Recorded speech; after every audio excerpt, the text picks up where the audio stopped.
After 1 week under siege, the Senate line holds. Ito po muli si Attorney Michael Perario. Pag-usapan natin ang mga kaganapan sa Senado. Matapos ang isang linggong bakbakan dito sa Senado na back and forth, mga issue, kontrobersiya, may mga barilan, may mga sampahan ng kaso, ay nanatiling matatag ang 13 senador. Matapos ang mga bali-balita, pinaugong nila na babawiin mo muli ng grupo ng administrasyon ang Senate leadership. But I've told you before, it's gonna fail. Hindi ito magtatagumpay. Kasi iba ang kultura ng Senado kesa sa House of Representatives. At ito marahil ang hindi nakalkula ng mga political advisors ng Malacanang na nagdudunong-dunungan hanggang sa kasalukuyan at nagyayabang lang na, ganito lang yan, madali lang yan, sampan lang ng kaso yan, takutin natin yan. Bibigay din mga yan, pangakuha natin ng pera. But none of them is gonna work in the Senate because the Senate operates on a different sphere. Iba ang kultura dito sa Senado. Hindi ito kagaya ng House of Representatives na kailangan mo lamang dyan ay insentibo at mga pangako ng proyekto ay okay na, talo-talo na ang lahat. Madaling aliwin ng mga yan because ang concern nila ay parokyal. Gusto lang nila ay yung mayroon silang maiuwi sa kanilang mga distrito para paligayahin yung mga tao, yung mga leader nila kasi alam na natin itong sistema sa mga lokal na halalan, mula congressman. Although yung congressman is a national office, it is considered as a local election kasi dito lang yan sa probinsya mga binoboto. Kayo na mga nasa probinsya, alam nyo ang sistema. Huwag na tayong maglokohan. Alam nyo kung ano yung sinasabi ni Congressman Leviste. Alam nyo na ito ay totoo. Mayroong bilihan talaga ng boto. Everywhere. Hindi naman po yan sa probinsya nyo lang, sa probinsya lang namin. It is everywhere in the Philippines. This has been a culture. It is a corrupted culture that we have right now. Na ito ang naging produkto nito. Kung anong meron tayo ngayon sa lipunan, ito ang produkto niyan. Yung pong walang habas, walang tigil na bilihan ng boto. Pero ang kultura na yan, hindi po nag-a-apply masyado sa Senado because ang mga senador po na iboboto yan, like the president, nang hindi sila bumibili ng boto sa mga probinsya. Kasi imposible silang mamili ng boto dahil sobrang dami ng mga tao kung babayaran mo lahat yan. At ang mga tao rin na bumoboto, hindi nila ine-expect ang mga senador na babayaran sila. Kaya sabi ko nga para tayong Jekyll and Hyde, tayong mga Pilipino ang ating personalidad. Sa mga congressman, sa mga posisyong governor, mayor, kapitan. Ang mga tao, ine-expect nila at inaasahan nila na babayaran sila. Pero nakakaboto sila ng presidente at ng mga senador nang wala silang bayad. At yung kultura na yan na meron tayo, ay dinadala rin ng ating mga representante hanggang sa Kongreso. Kaya kung ano yung kultura mo na gusto mo ng bayad ng boto, yung congressman mo ganun din. Tumatanggap din ng bayad para sa mga boto nila. Kaya, ito ang Senado is different dahil iba rin ang kultura sa pagboto sa mga senador. At hindi sila tumatanggap ng pera. Sa tagal ko pong nagtrabaho noon sa Senado at nakasaksi ako ng maraming kudeta, wala po akong nakita dyan o narinig man lang na nagkakaroon ng mga palitan ng pera o pangako ng mga proyekto. Madalas po kasi ang usapin sa Senado ay tungkol lamang sa mga pakisamahan, sa mga prinsipyo na kanilang ipinaglalaban. Ito po ay tungkol sa mga personal na relasyon. Hindi po uso dyan yung bayaran, lalo na ang takutan. Ang mga senador po, ito ay kadalasan dito nagmumula ang mga tumatakbo mga presidente.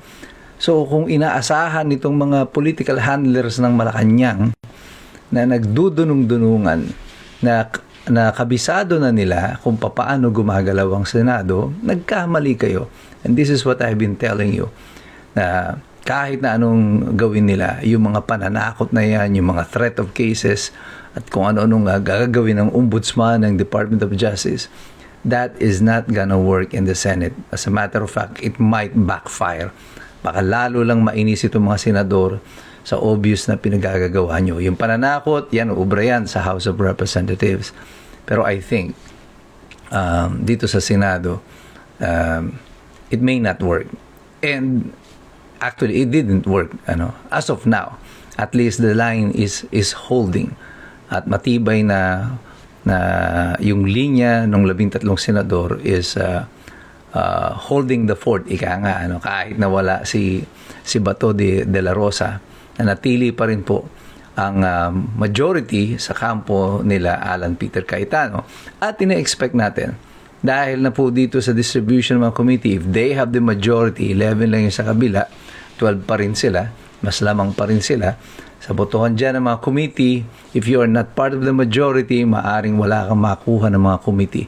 So dito inaasaan natin, pag hindi nga nakakuha o nakalipat ang ibang mga miyembro ng minorya at nanatili sila sa minority, yung committee membership will be an issue for them. And this is gonna change everything. At baka posible nga na yung 13 ay madagdagan pa. At any rate, insofar as the impeachment is concerned, gusto ko na mag-umpisa na nga yan kasi gusto kong madinig, makita itong mga prosecutors ng House kung gaano talaga sila kagagaling working in an environment that is not within their control. Ang proceedings sa House of Representatives ay sarsuela lang, di ba? Ang pwede lang magtanong, yung mga gusto nilang magtanong, ang pwede lang itanong, yung gusto nilang maitanong. At yung mga ibang question, ayaw na nilang madinig, at yung mga ibang miyembro ng House, ayaw nilang pakinggan, hindi pwedeng magtanong. At akala mo ang tatalino nila, ang husay-husay na nila sa rules of procedure, just because they were controlling the majority. But here, in the House of the Senate, you do not control the rules.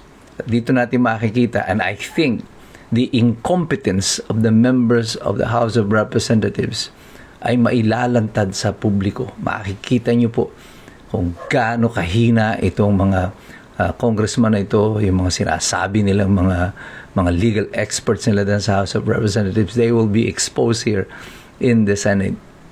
And I predict na kunyari lang yan, may mga panel of prosecutors from the House. Pero tingnan nyo, mag-hire yan ng mga private prosecutors, ng mga abogado na mag-handle. I don't think any one of them will be brave enough to expose themselves in public view using itong mga ebidensya na nakalap nila na walang katorya-torya. And the impeachment is a numbers game. Right now, the impeachment is already done and over with. Tapos na yan. Pero bakit ipinipilit pa rin ng House? Well, they were hoping before na masisira nila si Sara Duterte dito sa House, yung mga ipapalabas nilang mga inaanggulo ang mga storya. They were hoping na pagdating sa Senado, hindi nila inaasahan yung pagpapalit ng liderato.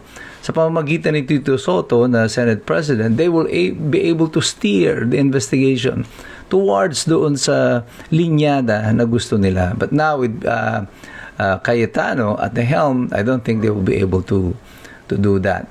And with the numbers, kailangan mo nga 16 to impeach. Right now, meron ng 13 yung grupo that will possibly vote for Sara Duterte's acquittal. So this is done and over with. So Malacanang is in a state of panic. They don't know what to do.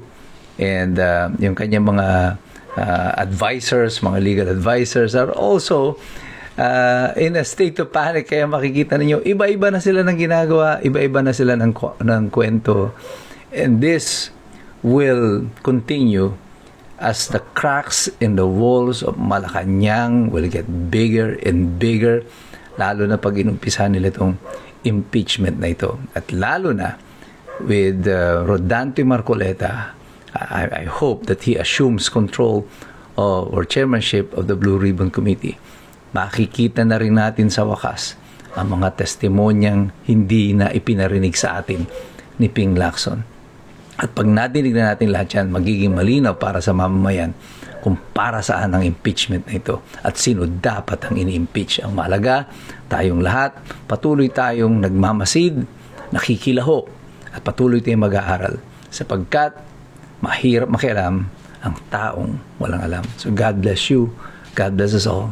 Mabuhay ang Republika ng Pilipinas.